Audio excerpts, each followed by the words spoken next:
first month of the new Healthy Fleet Challenge is in the books. The new Healthy Fleet Challenge spans from September to the end of November, and this time there are no break months in between. The new challenge, that was started by Healthy Trucker, aims to make the trucking industry a healthier and more active one by monitoring the number of steps each individual takes and then ranking teams and individuals by number of steps for some playful competition. Fleets and allied trades really stepped it up this month, and in total all participants walked more than 137 million steps. That's just over 68,720 miles traveled and a total of 6.3 million calories burned. For the month of September, the top 5 fleets were rather familiar. In first place, with 10 participants, was TST Solutions LP. The team walked an average of 14,478 steps per day for the month. In second was Coastal Pacific Express. The 6-person team walked an average of 12,634 steps per day. Third place went to Elgin. Its 14-person team walked an average of 11,090 steps per day. In fourth is Dynamic Transport. The 3-person team walked 10,265 steps per day for the month. And rounding out the top 5 is Myers Transport. The 14-person team walked an average of 10,104 steps per day.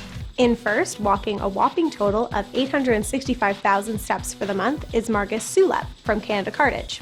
In second, and not too far behind him, is Christine Sokolowski from Canada Cartage. She walked just over 857,000 steps for the month.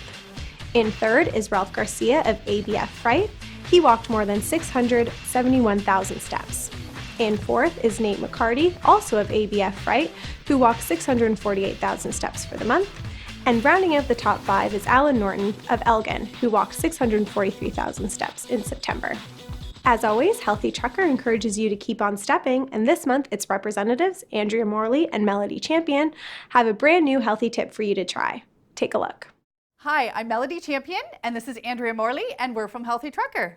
So today we are going to be making our Healthy Trucker protein bars. These are a great alternative to store-bought granola bars. They are great to keep on hand. You can keep them in the freezer, just make small batches each week, and they are full of great nutrition, and they're a great option for the entire family. So what we've already done is added our wet ingredients to the bowl, 8 pureed dates, 2 tablespoons of coconut oil, which is full of MCT oil, which gives us a good energy source. 1/4 cup of pure maple syrup, not a high fructose corn syrup, but the pure maple syrup is really important.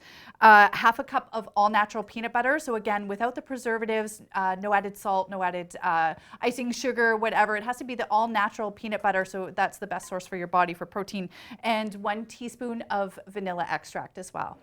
So for the dry ingredients, we're going to start with 1.5 cups of oats. These are great to add lots of bulk to keep you full, as well as soluble fiber.